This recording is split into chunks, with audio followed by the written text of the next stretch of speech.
रुड़की में आज का ये धरना प्रदर्शन राष्ट्रपिता ज्योतिबा फूले के नाम पर स्मारक बनने की मांग और आईआईटी के गेट पर राष्ट्रमाता सावित्रीबाई फूले के गेट के नाम पर स्मारक की मांग हम इसलिए करना चाहते हैं कि भारत में जब ब्राह्मणवादी व्यवस्था में महिलाओं को और शूद्रों को, जो हिंदू ही हैं, उनको भी पढ़ने का अधिकार नहीं था। इस देश का क्षत्रिय भी, वैश्य भी पढ़ नहीं पाता था। सिर्फ ब्राह्मण ने ये तानाशाही अधिकार हड़प रखा था कि वो सिर्फ शिक्षा ले दे सकता था। ऐसे समय में राष्ट्रपिता फूले साहब ने महिलाओं को पढ़ाने के लिए सबसे पहला एक स्कूल खोलने का निर्णय लिया और जब स्कूल को खोलने की नींव रखी तो हिंदू ही समाज ने, राष्ट्रपिता ज्योति के ही समाज के ब्राह्मणों ने सबसे ज्यादा विरोध किया। ब्राह्मणों ने भी विरोध किया, पूरे हिंदू समाज ने विरोध किया और जब उनको अपने भी घर से निकाल दिया तो ज्योतिबा फूले साहब को भारत में पहला वो विद्यालय महिलाओं को पढ़ाने के लिए, खोलने के लिए जगह किसने दी? मुसलमान फातिमा शेख ने दी। तब जाके भारत में पहला एक महिलाओं को पढ़ाने का स्कूल 1848 में खुला। और कौन पढ़ा उसमें? उस 1848 में भारत में महिलाओं के लिए पहला स्कूल जो खुला उसमें ब्राह्मणों की ही बेटियां पढ़ी। 9 बच्चियों में से 6 बच्चियां ब्राह्मणों की थी। कमाल की बात है। देश में महिलाओं की आजादी के लिए हमारे पुरखे लड़ाई लड़ते रहे, देश की आजादी का डंका पीटते हो, देशभक्ति के नाम पे जनता को इमोशनली ब्लैकमेल करते हो, जब इलेक्शन आता है तो देश के शहीदों को मरवा देते हो, धर्म के नाम पर लोगों को लूट लेते हो, लोगों को जाल में फंसा के रखते हो, लेकिन उनको अधिकार नहीं देते हो। कहाँ है महिलाओं को अधिकार? मैं धन्यवाद देता हूं राह चलती हमारी 2 स्टूडेंट बेटी बहनों का। ये हजारों साल की गुलामियों में, नकाबों में हमको रखा भले ही तुमने, लेकिन उन्होंने हिम्मत जताई अपनी देशभक्ति को व्यक्त करने की, अपनी अभिव्यक्ति को व्यक्त करने की, और उन्होंने बताया कि ये देश एक गुलिस्ता है, लेकिन इस गुलिस्ता में कुछ कांटे हैं और लोग गुलिस्ता को उन कांटों से जकड़ना चाहते हैं। मैं महिलाओं पे ये 4 लाइनें पढ़ना चाहता हूं कि देश में गर बेटियां मासूम है, नासाद है, दिल पर रखकर हाथ कहिए देश क्या आजाद है। दिल पर रखकर हाथ कहिए देश क्या आजाद है। आधी शिक्षा, आधी सेहत, आधी मजदूरी मिली।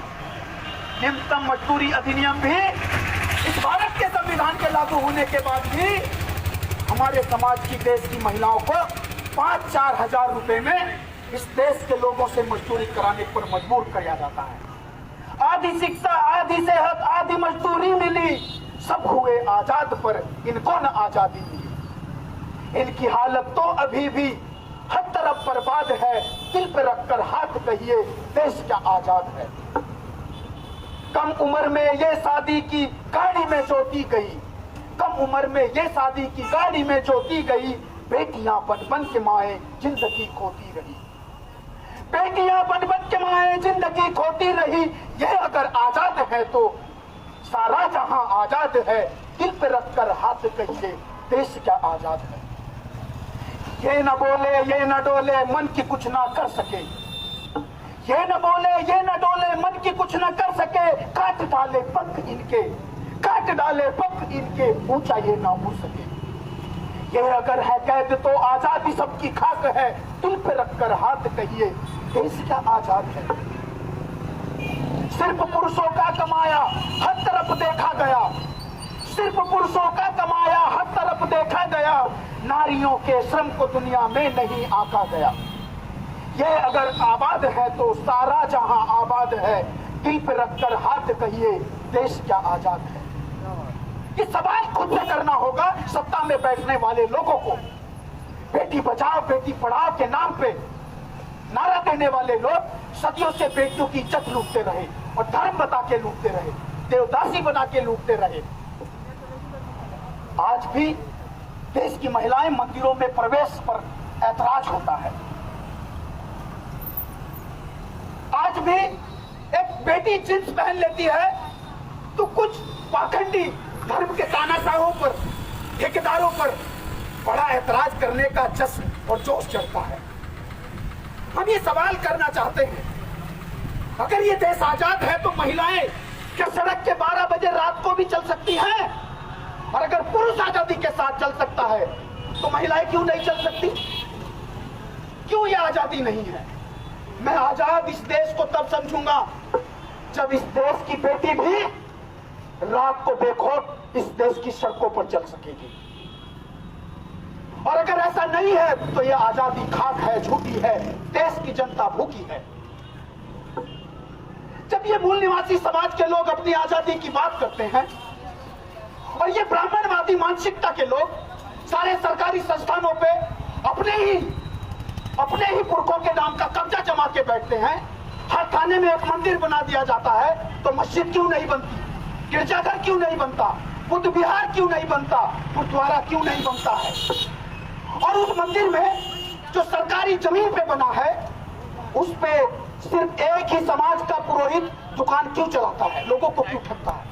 अरे इस देश में पिछड़े वर्ग के लोग भी हैं, वो भी गीता पुराण पढ़ते हैं, वो भी कुरान पढ़ते हैं, हमने भी पढ़ा है संविधान, हमने कुरान, बाइबिल, भागवत सब कुछ पढ़ा। आओ चलो हमारे साथ साथ आओ हमारे साथ पढ़ो, हम बताएंगे तुम्हारे धर्म ग्रंथों में तुमने लिखा डोल कमार शूद्र पशु नारी सकल ताड़न के अधिकारी जय वर्णातम केली कुमारा शपथ की रात कोल कदवारा, तुमने लिखा नारी नरक से द्वारम, नारी नरक का दरवाजा है। अरे तुमने लिखा अगर शूद्र वर्ण के लोग, SC ST OBC के लोग, जाट लोग, गुजर लोग, चमार लोग, पासी लोग, सैनी लोग अगर पढ़ने की कोशिश करें तो इनकी जवानों को काट देना चाहिए। फिर हम हिंदू नहीं थे, फिर हम इस देश की संतानें नहीं थी। जब हमारा डिग्री वाला बेटा बेरोजगार घूमता है, जब हमारी बहन बेटियों को फैक्ट्रियों में 5-5 हजार रुपए दे करके 12-12 घंटे की गुलामी कराई जाती है, तब ये देश आजाद नहीं है। जब NRC CAA कह करके इस देश के मूल निवासी समाज को, अरे जो पाकिस्तान जा सकते थे वो भारत में क्यों मरने के लिए तैयार हुए? वो इस मिट्टी से प्यार करते थे, इसलिए इस देश की मिट्टी में जीना और मरना चाहते थे। वो तो पाकिस्तान चले जाते, लेकिन उनको पाकिस्तान प्यारा नहीं था, उनको ये भारत प्यारा था, तुम्हारा हिंदुस्तान प्यारा नहीं था। लेकिन ये देश के सत्ता पे बैठे चालाक और मूर्ख लोग भारत को भारत नहीं कहते हैं, हिंदुस्तान कहते हैं। और हमारे भी लोग इनके चक्कर में भारत को भारत नहीं कहते, हिंदुस्तान कहते हैं। आज जब इस देश के मूल निवासियों के हक और अधिकारों पर लूट हो रही है, इस लूट तंत्र से आजादी चाहिए, इस बेरोजगारी से आजादी चाहिए, इस पूंजीवाद से कि नीरव मोदी कर्जा लेके भाग जाता है और एक ठेली वाला, एक किसान, एक मजदूर 10,000 रुपए पे उसकी कुर्की कर दी जाती है। कब तक ये जुल्म होगा? कब तक हम आजाद होंगे? कौन बोलेगा? है रिक्शा वाले, है ठेले वाले, है किसान धूप में मरने वाले, है मजदूर, तेरी आवाज कोई उठाने वाला नहीं है। तुझे लूटने वाले हैं, कल तक तुझे ये कलम के कसाई काट काट के खाते थे। कलम के कसाई आज तुम्हारे समाज में और तुम्हारे दुश्मन भी कलम के कसाई तो हैं जो तुम्हारे बच्चों के, तुम्हारे हक और अधिकारों को कलम से खत्म कर देते हैं। आज कुछ लोग जबान के कसाई भी हैं, अच्छे अच्छे भाषण देके समाज के हक और अधिकारों को नीलाम कर रहे हैं, अच्छी अच्छी बातें करेंगे, संविधान की कसम खाएंगे, लोकतंत्र की बात करेंगे, सबका साथ, सबका विकास, सबका विश्वास, और आज माननीय मोदी जी कह रहे हैं सबका प्रयास। हम कह रहे हैं सबका साथ, सबका विकास, सबका विश्वास की बात करने वाले लोग सबका विनाश क्यों कर रहे हैं? और जब लोकतंत्र में, ये लोकतंत्र में सरकारी संस्थान, सरकारी जमीन, सरकारी सड़कें इस देश के लोगों की है, तो ये नगर निगम रुड़की की इमारत पे ये गौरव गोयल माननीय मेयर साहब, अरे अपने फोटो लगा के इसको अपनी संपत्ति बताना चाहते हैं। मूल निवासी विद्यार्थी संघ कहना चाहता है 2 महीने का मुख्यमंत्री किसी सरकार की इमारत का मालिक बन नहीं सकता है। उसका फोटो क्यों लगेगा? अगर इमारत पे मेयर साहब का फोटो लगेगा जो 5 साल के लिए चुने हैं, 2 महीने का मुख्यमंत्री का फोटो लगेगा। जो महिलाओं की फटी जीन्स तो देखते हैं, हमारा बच्चों की फटी जीन्स तो देखते हैं अपने, लेकिन गरीब किसान मजदूर के फटे कपड़े और टूटी छत नहीं देखते। उसकी फोटो लगाओगे तो बीजेपी के नेताओं की फोटो लगाओगे। हमने मांग करते हैं कि इन फोटोओं को हटा करके, ये अपना मालिकाना कब्जा हटा करके, अरे इस देश के पुरखों को क्यों भूल गए? आज 15 अगस्त पे बहुत बड़े बड़े भाषण दे रहे हो देशभक्तों के नाम पे, तो भगत सिंह को क्यों भूल गए? क्यों भगत सिंह का फोटो नहीं लगाते? क्यों बाबा साहब अम्बेडकर का फोटो नहीं लगाते? क्यों राष्ट्रपिता फूले का, अब्दुल कलाम का, उस कुंजा नरेश राजा विजय सिंह को भूल गए जिसने इस देश को आजाद कराने में अंग्रेजों के खिलाफ सबसे पहली लड़ाई 1827 में लड़ी थी, और वो इसी रुड़की का था, कुंजा नरेश, कुंजा बहादुरपुर गांव का। उसको भूल गए। ये जो तानाशाही जनता के माल पे ऐश करने की जो तुमने रवैया अपना रखा है, मोदी जी कहते हैं कोरोना में दवाई नहीं देते हैं, टेस्ट नहीं करने देते हैं, अस्पतालों में जाते हैं तो मरवा देते हैं, सारे व्यवस्था में सारी खामियां हमें मरवा देते हैं, और जब वैक्सीन नहीं देते तो अफवाह फैलाते हैं कि वैक्सीन लगवाओगे तो मर जाओगे, टेस्ट कराओगे तो पॉजिटिव आ जाओगे, अस्पताल में जाओगे तो मर जाओगे। तो क्या करें हम? तुम क्या कहना चाहते हो? और मोदी जी जनता के पैसे से जगह जगह बोर्ड लगवाते हैं, किसी को वैक्सीन लगे ना लगे, लेकिन बड़े बड़े बोर्ड पे धन्यवाद मोदी जी, धन्यवाद मोदी जी। अरे मोदी जी धन्यवाद कैसा? जनता के पैसे से अपने ही नाम की बड़ाई, अपनी प्रशंसा, अपने मुंह मियां मिठू कहने का हमें बेवकूफ बनाना चाहते हो क्या?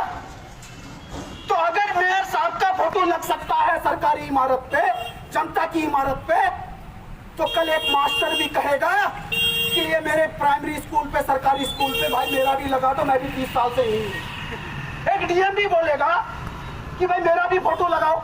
सुप्रीम कोर्ट का, हाई कोर्ट का, डिस्ट्रिक्ट कोर्ट का जज भी बोलेगा भैया मेरा भी फोटो लगाओ। तो क्या लगाओगे? क्या ये बात उठेगी नहीं?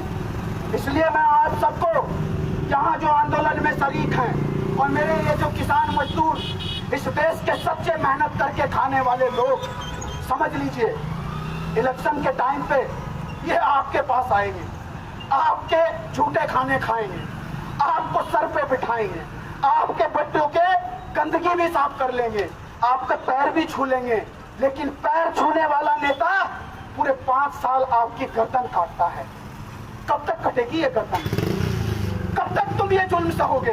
है मेरे किसान, है मेरे मजदूर, है मेरे भाई, है मेरे देश के लोगों, मैं आज आपसे ये निवेदन करना चाहता हूँ, इन कलम कसाइयों से, इन जबान कसाइयों से आप होशियार हो जाओ। आपकी बेटियों की इज्जत ये सबका साथ, सबका विकास वाले लोग सिर्फ मोदी, नीरव मोदी, माल्या और बड़े बड़े बिजनेसमैन टाटा बिरलाओं का ही घर भरेंगे। कोरोना के काल पे आपके बच्चों के स्कूलों को ताला लगा दिया है, मार्केट भी खुलती है, इलेक्शन भी होता है, कुंभ भी होता है। जब कोई शुरुआत में 2, 4, 10, 50 लोग, किसी एक विशेष धर्म के लोग अपने समाज को जगाने के लिए थोड़ा प्रयास कर रहे थे, जब जागृति भी नहीं थी कोरोना की, तो उनको कोरोना बम कहा गया था, इस्लामी बम कहा गया था। तो कुंभ में कौन आए थे? जब कुंभ हुआ, इलेक्शन हुआ, रैली हुई, मोदी जी नमस्ते ट्रंप करते रहे, तब कोरोना नहीं है क्या?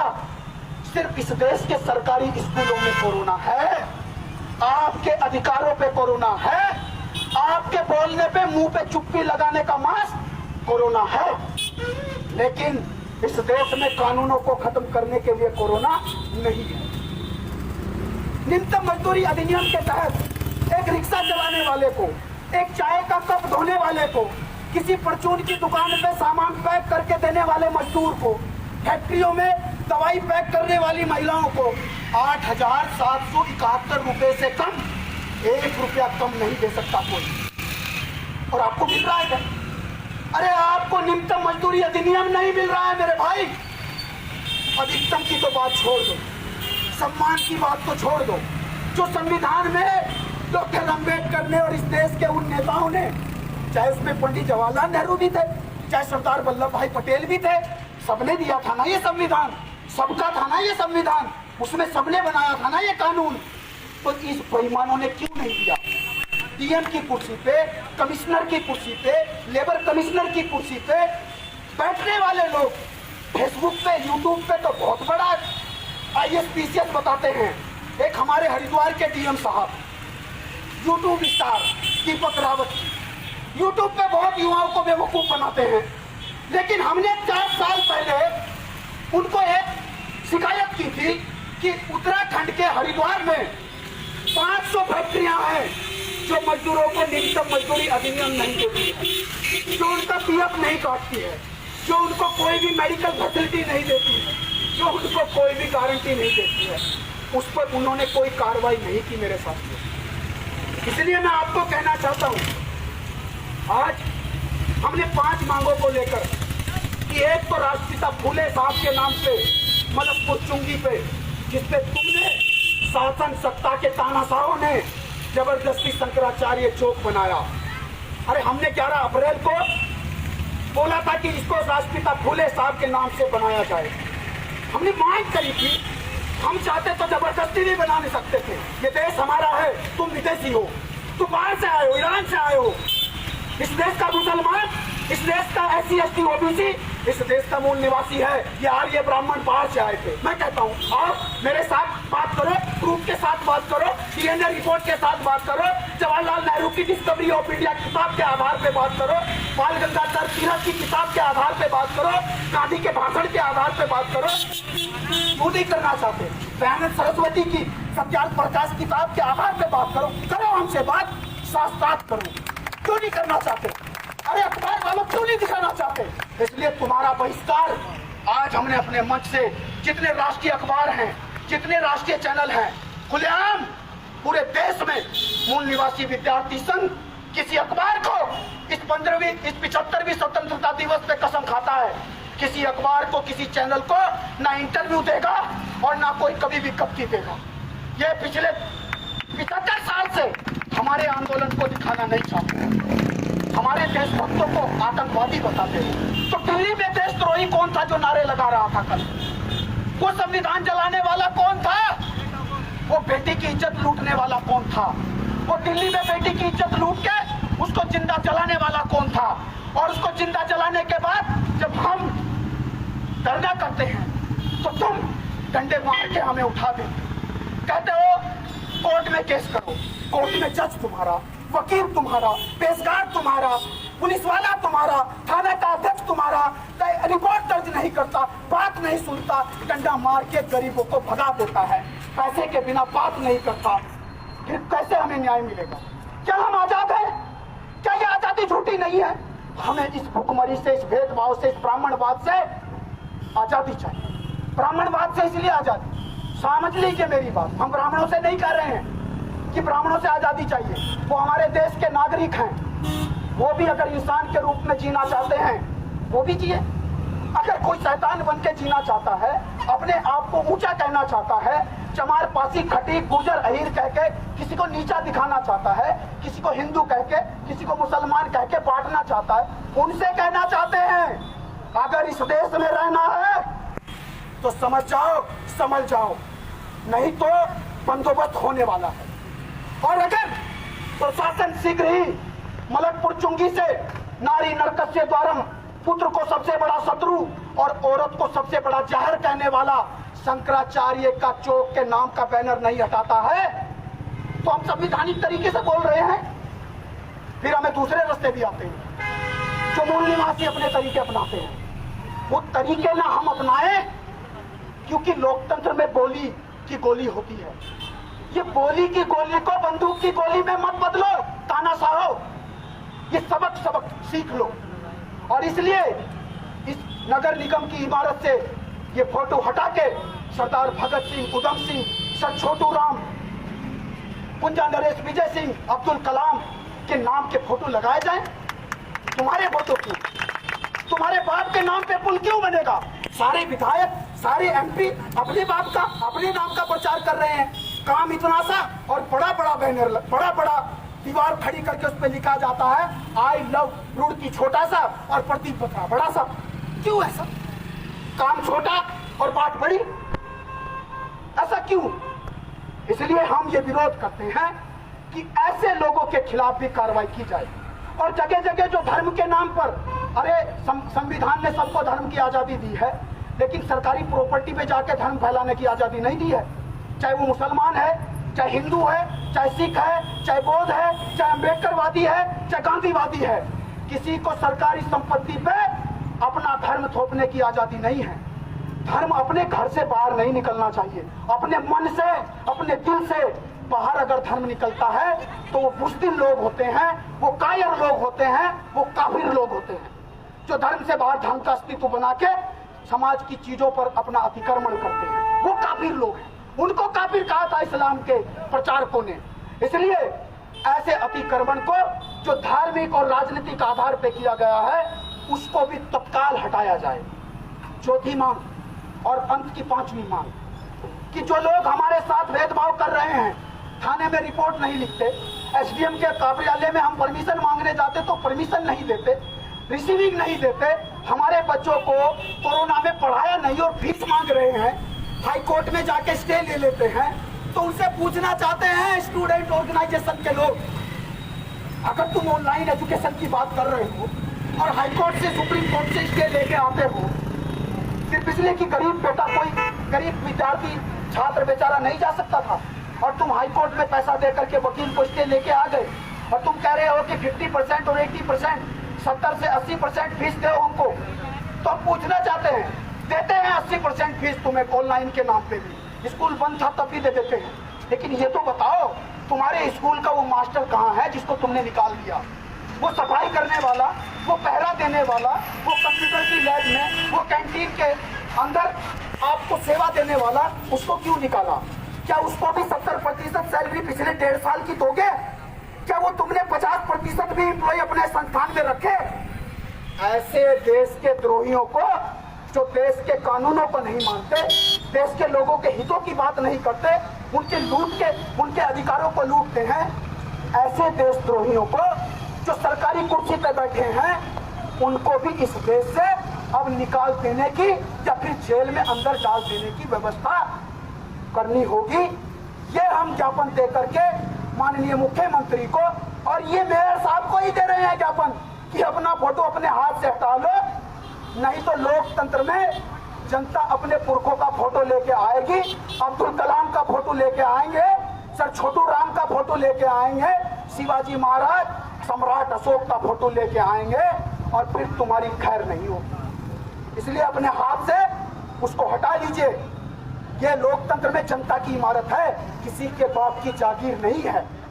हम नहीं कह रहे हमारे बाप का फोटो लगाओ, अरे जब देश की जनता की इमारत है तो उस पर क्यों किसी का कब्जा?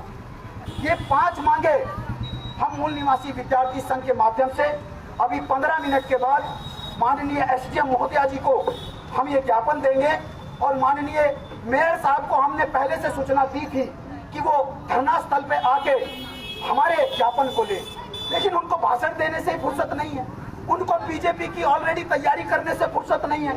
जनता की आवाज क्या सुनेंगे? क्या तुम्हारे अधिकारों की बात करेंगे? क्या नगर के डेवलपमेंट की बात करेंगे? नगर का डेवलपमेंट चौराहों पे कली चूना डाल के थोड़े ही दिखता है।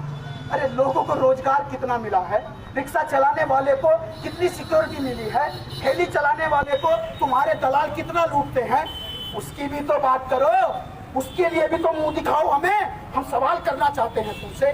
मैं अंत में आपको यही कहना चाहता हूँ कि ये 5 मांगे नहीं है, ये मान सम्मान की लड़ाई है, ये सच्ची आजादी की लड़ाई है कि हमारे पुरखों का विरोध करते हो और तुम अपने पुरखों के नाम पे, एक ही जाति के नाम पे इस देश के सारे संस्थानों पे कब्जा करके बैठे हो। मैं धन्यवाद करता हूँ सभी संगठनों का, वाल्मीकि क्रांति मोर्चा का, भीम आर्मी का और अंबेडकर युवा संघ का, अंबेडकर समिति रुड़की का, मूल निवासी संघ का, peoples party of India democratic का, और कुछ हमारे कांग्रेस से भी कार्यकर्ता आए थे। बीजेपी के लोग अभी नहीं आए क्योंकि वो घमंड में घूम रहे हैं अभी कि शायद कोई पद मिल जाएगा जिला अध्यक्ष का, राज्य अध्यक्ष का। मैं उनको भी बता के बात खत्म करता हूँ कि ये लोग अभी इलेक्शन में आपको जिला अध्यक्ष बनाएंगे, आपको मंडल अध्यक्ष, बूथ अध्यक्ष और राज्य अध्यक्ष बनाएंगे। लेकिन आप सोचो मेरे भाइयों, एक आपके ही समाज का आदमी राष्ट्रपति बना रखा है, एक आपके ही समाज का कहे जाने वाला प्रधानमंत्री बना रखा है। वो अपने आप को कहता मैं नीच जाति का हूँ और कभी पिछड़े वर्गों के लिए, अधिकारों के लिए बोलते नहीं है। राष्ट्रपति बनके आपका आदमी कुछ नहीं कर रहा है तो भ्रम में मत जियो, जिला अध्यक्ष बनके तुम कुछ नहीं कर सकते। इसलिए दोस्त और दुश्मन की पहचान करो। गुलामी करोगे तो अपने अधिकार नहीं मांग सकते। इसलिए अंत में सारे संगठनों का, इस कार्यक्रम में सहयोगियों का, इस कार्यक्रम में सहभागियों का और दूर से चुपचाप खड़े होकर देखने वाले वो जो चुपचाप खड़ा देख के सुन रहा है, वो एटम बम इलेक्शन के दिन फटेगा और फटेगा और अपने देश की एक सच्ची तस्वीर, एक तस्वीर निर्माण करने का काम करेगा। हमें नेता नहीं बनना, हमें वोट नहीं चाहिए। अरे हम तो इस देश में सच्चा लोकतंत्र चाहते हैं कि रिक्शा वाला, मजदूर, किसान, भाई, विद्यार्थी सबको इज्जत, रोटी और कपड़ा मिले, मकान मिले। बस अंत में आप सबका शुक्रिया कहता हूँ। फिर 2 लाइन दोहराता हूँ कि बोलने को है जबान तू बोलता नहीं, बोलने को है जबान तू बोलता नहीं। रिक्शे वाले, खेत में मरने वाले किसान, सड़क पे मजदूरी करने वाले मजदूर और पढ़ पढ़ के अपनी उम्र गंवाने वाले विद्यार्थी, बोलने को है जबान तू बोलता नहीं। अरे लेने को चुल्मी का नाम लब खोलता नहीं। तेरा आज का ना बोलना उस वक्त याद आएगा, तेरा आज का ना बोलना उस वक्त याद आएगा। अरे तू बोलना तो चाहेगा लेकिन बोल नहीं पाएगा, तू बोल नहीं पाएगा। धन्यवाद सारे आयोजकों का, जिन्होंने हमें दूर से सुना, नजदीक से सुना, दिल से सुना, इस लाइव प्रोग्राम से फेसबुक, सोशल मीडिया के माध्यम से सुना। हम आपको खुलेआम सपोर्ट करने की अपील करते हैं। अब जुल्म के खिलाफ, अन्याय के खिलाफ आपको खुलेआम आकर के भी सहयोग करना होगा, तन मन और धन से सहयोग करना होगा। धन्यवाद। जय भीम, जय मूल निवासी, जय संविधान, जय भारत राष्ट्र।